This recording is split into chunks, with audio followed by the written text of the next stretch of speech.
Vamos a hablar de Parkinson hoy, en el Día Mundial del Parkinson, que es la segunda enfermedad neurodegenerativa más frecuente luego del Alzheimer. Ya estamos al aire con alguien que sabe mucho del tema, que es el doctor Alberto Mauriño, un amigo de la casa, es director de Neurociencias Cognitivas en Neurociencias San Isidro y también está en el área de neurología del Hospital Central de San Isidro. Muy buenas noches, Doc, ¿cómo anda? Buenas noches, ¿cómo estás, Leo? Un gusto hablar con vos. Igualmente, gracias por estar otra vez con nosotros.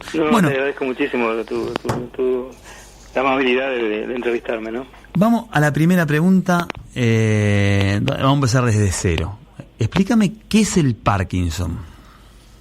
Bueno, como bien vos dijiste, es una enfermedad neurodegenerativa y es la segunda causa después de la enfermedad de Alzheimer más frecuente, ¿no? El Parkinson es una enfermedad progresiva del sistema nervioso, de tipo degenerativo, que afecta fundamentalmente el movimiento, porque se altera una serie de células de un sector del cerebro que se llama mesencéfalo, en el cual se afectan las llamadas sustancias negras, porque por la melanina tienen una tinción oscura. Ajá. Ese tipo de células, y estas células son las productoras de dopamina. Dopamina es el neurotransmisor que modula el movimiento. Ajá. A través de una serie de vías que se conectan entre la corteza cerebral y el tronco cerebral, ¿no? Los síntomas son graduales. Es muy frecuente, la enfermedad es mucho más frecuente a partir de los 50-60 años, y tiene una incidencia del 1%. Uno cada 100 personas mayores de 65 años pueden padecer la enfermedad, y es un poco más frecuente en el hombre, a diferencia de la sangre. ¿Te acuerdas que una vez hablamos? Sí. Que afecta un poco más a la mujer? En este caso afecta más al hombre. Sí. Y es una enfermedad evolutiva, progresiva, pero gracias a Dios tenemos tratamientos para ella, ¿no? A ver, explícame un poquito más qué papel, qué es la dopamina, qué rol juega acá, que es importante, me parece. La dopamina es el neurotransmisor que se encuentra en aquellos territorios, en aquellos sistemas o vías, ¿no es cierto?, de transmisión del sistema nervioso, del sistema llamado extrapiramidal, en el cual se modula el movimiento. Entonces la falta de dopamina, falta de ese neurotransmisor, hace que los movimientos sean incoordinados, que aparezca rigidez y los síntomas típicos de la enfermedad. Perfecto. Y esto, además de los síntomas motores... Perdóname, sí. La dopamina además tiene otras funciones. También está en el hipotálamo, controla la función de prolactina, o sea, tiene otra serie de funciones, ¿no? También tiene que ver con el estado del humor, pero fundamentalmente... Claro, uno la conoce por el estado del humor, pero particularmente en el Parkinson, o sea, juega este rol. En el Parkinson el rol es motor, fundamentalmente. Motor.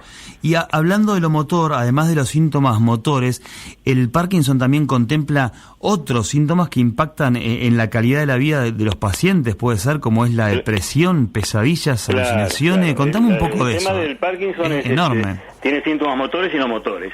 De la época que lo escribió James Parkinson, allá por el año 1817, se describían, ellos llamaban parálisis agitante, pues se describían nada más que los síntomas motores. Claro. Los síntomas típicos motores, el temblor, lo que llamamos bradiquinesia, rigidez muscular y alteraciones de postura, claro, y los movimientos automáticos. Pero con el progreso de la ciencia hemos visto que hay síntomas que se anticipan en años, hay síntomas que se anticipan en décadas, sí, como puede ser, por ejemplo, la pérdida del olfato. Ajá. La depresiones breves, algunos trastornos de conducta, la constipación, los trastornos del sueño, como bien vos decías, sí, que generalmente a veces son sueños muy vívidos, con muchos movimientos, con la alteración de una de las etapas del sueño, lo cual trae una serie de alteraciones, y son síntomas que son, preclínicos, ¿no? Digamos, pero, o sea, estos motores. ¿Antes o ya lo padece la persona que ya tiene Parkinson? ¿Sufre también estas cosas? ¿O es algo que te avisa que vas a tener Parkinson en un futuro? Son síntomas predictores. No quiere decir que todo el mundo que tiene problemas del olfato para tener Parkinson, claro, porque hay otras causas, son una sinusitis crónica, o otra serie de alteraciones puede provocar, pero son síntomas preclínicos, no son síntomas que pueden anticipar el inicio de la enfermedad, cosa que antes nosotros no lo conocíamos. Claro. Entonces, esta serie de síntomas, y sobre todo los trastornos del sueño, que son bastante detectables con una polisonografía, pueden predecir la enfermedad en esas etapas de la vida entre los 50 y los 60 años, si bien hay casos especiales que aparecen en personas más jóvenes, ¿no? Doc, hay muchos artículos, sacame esta duda, que hablan del uso de ciertas moléculas de la planta de cannabis en patologías neurodegenerativas, pero ¿hay evidencia científica realmente que avale su uso, por ejemplo, en el Parkinson? Mira, se conoce mucho de la interacción de los cannabinoides y la dopamina, ¿no? Sí. Pero al momento actual todavía no hay resultados, son bastante controvertidos los resultados.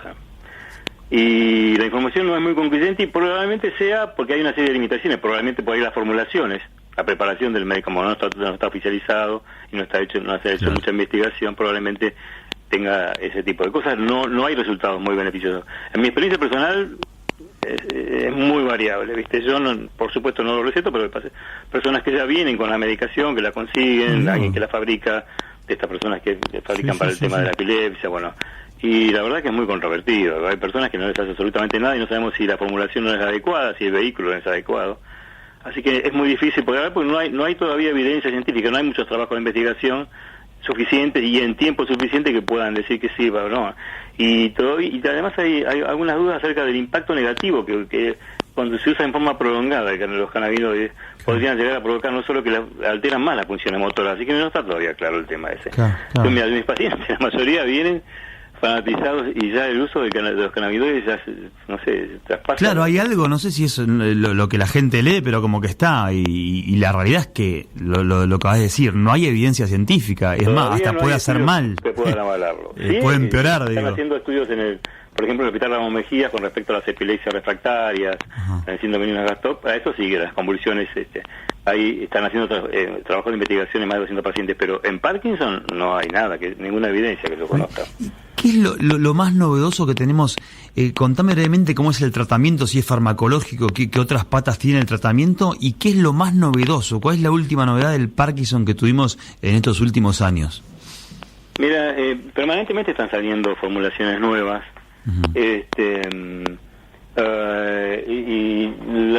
Hasta ahora lo mejor que ha salido, o sea, no encontramos tratamientos que puedan modificar la enfermedad, que puedan retrasar o curar la enfermedad. No existe, no tiene cura. Pero sí, hay tratamientos, no tiene cura al momento actual, pero sí mejoran muchísimo los síntomas clínicos y hay una diversidad de medicamentos. En ellos la L-Dopa, que es uno de los medicamentos más viejos, pero es uno de los mejores y que mejora la calidad de vida del paciente. Otras drogas se llaman agonistas dopaminérgicos, o sea, que imitan la función de la dopa y que también mejoran. Y lo que se tiende a hacer, por ejemplo, pues depende de la edad del paciente, los agonistas, por lo menos en mi experiencia personal y de muchos de mis colegas que son expertos en Parkinson, lo que hacen es, en pacientes jóvenes usan los agonistas. En pacientes de mayor edad, que a veces provocan alucinaciones, porque además de los síntomas que habíamos hablado, no motores, también están los síntomas cognitivos, entre ellos la depresión, el deterioro cognitivo, y a veces tienen alucinaciones, los pacientes propios de la enfermedad. Pero muchas veces los medicamentos son los que producen la enfermedad. Y entre ellos los agonistas, si uno lo da a personas mayores, bastante mayores de 60 años. Explícame vos que la tenés clarísima con las palabras más de qué es uno cuando decís agonista, para la gente que no está escuchando. ¿Qué tipo de es un imitador. Un imitador. Remeda el efecto de la dopamina.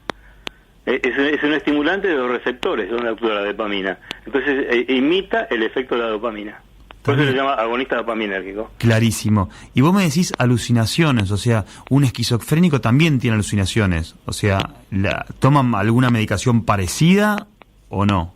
No. Sí, o sea, las alucinaciones pueden ser como la enfermedad de Parkinson puede provocar un deterioro cognitivo, pueden llegar síntomas síntomas conductuales, y estos síntomas conductuales pueden llegar a tener alucinaciones.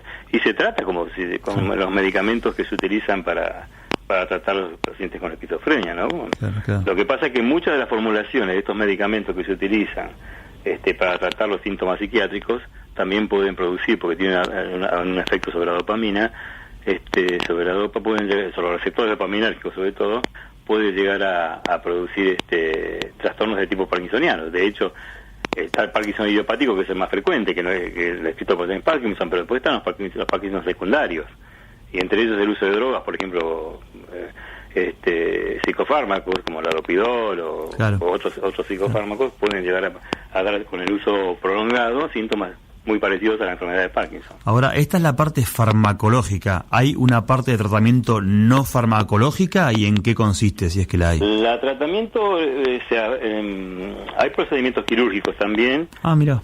O sea, la estrategia de tratamiento es múltiple, desde hacer terapia ocupacional, de hacer kinesioterapia,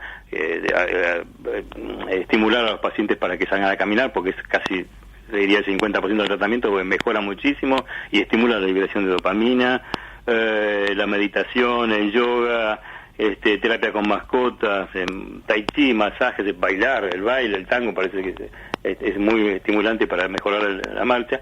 Pero además, en los pacientes aquellos, porque es una pregunta frecuente, me dicen, ¿se puede operar? Mire, yo leí que en el hospital Posada a veces se opera. En realidad, los procedimientos quirúrgicos, hay uno que se llama estimulación cerebral profunda, que es el que más se realiza, se produce cuando los pacientes, o se utiliza para aquellos pacientes que no mejoran con el tratamiento de la levodopa. Y así todo, hecha la intervención quirúrgica, igual el paciente tiene que seguir tomando. Lo que permite sí es bajar la dosis de los medicamentos. Claro. Porque hay una etapa de la enfermedad, porque la respuesta a la levodopa es muy, si el paciente tiene el Parkinson idiopático, es muy buena, tiene una respuesta muy muy buena. Y lo mismo con los agonistas. Lo que pasa es que con el tiempo, con el paso de los años, el paciente se va haciendo refractario al tratamiento. Entonces aparece lo que se llaman fluctuaciones motoras. Entonces pasan por fenómenos que se llaman ON, en el cual el paciente hace toda su actividad, como si se descendiera, normal, y pasa por otras fluctuaciones que se llaman periodo OFF, que a veces depende de fin de dosis, depende de la etapa del tratamiento, y el paciente realmente queda bloqueado, queda frisado, lo que se llama el freezing. No puede hacer compromete mucho sus actividades de la vida diaria. Entonces, en estos casos, cuando el paciente y depende del paciente, porque hay que hacer una elección muy especial del paciente, el paciente no tiene que haber tenido un deterioro cognitivo en los últimos 4 años, o sea, requiere una serie de requisitos.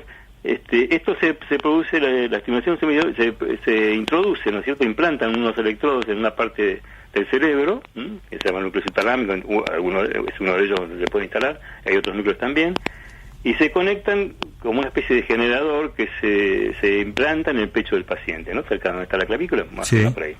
Y envía una serie de impulsos en los cuales puede reducir los síntomas, sobre todo los síntomas motores de la enfermedad de Parkinson. Pero tiene riesgos, como todo, y la elección tiene que ser muy estricta para hacer estimulación cerebral profunda. Ahora, quiero leerte una frase. Es una enfermedad que, la padecen cualquier persona, pero no sé, a mí me gusta mucho el boxeo, al doc también, creo que le interesa un poco, y bueno, y hay casos de personas famosas que por ahí hacen más famosa la enfermedad, ¿no? Por ejemplo, el caso de Mohamed Ali, una leyenda del boxeo que murió, me parece, en el 2016. Uno de los factores de riesgo de la enfermedad de Parkinson son los politraumatismos de cráneo. Bueno, ahí es típico de los boxeadores. Bueno, ¿no? Eso quería entrar en eso, si es mito o no. Pero hay una frase que me gustó de un libro que dice lo siguiente, a ver qué opinas. Dice, mira, cuando me hablan, algunas personas suben mucho la voz, otras lo hacen muy lentamente y hay quienes hacen las dos cosas. No me cuesta oír y mi enfermedad no ha afectado mi habilidad para pensar y razonar. Simplemente me muevo más lentamente y hablo más tenuemente y con menos frecuencia. ¿Esto es así? Sí, claro. Esos son los síntomas. Se confunde a veces, ¿no? Los pacientes presentan hipofonía y los movimientos lentos, la bradiquinesia con el tiempo retarda todo tipo de movimientos, ¿no es cierto? No solamente para caminar y para moverse, sino también para escribir, porque se afecta la escritura, arrastra los pies, tiene alteraciones en la postura y el equilibrio, y además produce esto que te digo, hablan más lentamente por esta bradiquinesia, piensan también más lentamente porque también trae trastornos cognitivos, tienen también algunas alteraciones en hacer multitareas, y digamos la fase cambia, los gestos cambian, ¿no es cierto? Sí. Esta fase sin expresiones, con poco pestañeo, y además hablan muy bajito, están hipofónicos. Claro, pero ¿afecta el pensar y el razonar o no? ¿Cómo? ¿Afecta al pensar y al razonar, digo, la enfermedad? No. O sea, hay pacientes que pueden tener deterioro cognitivo, pero no todos lo tienen. Claro. Los que presentan deterioro cognitivo pueden tener trastornos de memoria, pueden tener un razonamiento más lento, pero pueden razonar perfectamente bien. Bueno, y ahí te meto una pregunta personal, a mí que me gusta mucho el boxeo. ¿Esta persona tiene que ver la enfermedad que desarrolló con el deporte que hizo durante muchos años? No sé si ¿O lo no? conocés, porque yo soy muy fan también, a mí me gusta el boxeo. Sí. Y en algún momento practiqué también un poquito. Pero, bueno, Ali era de los mejores que hubo en toda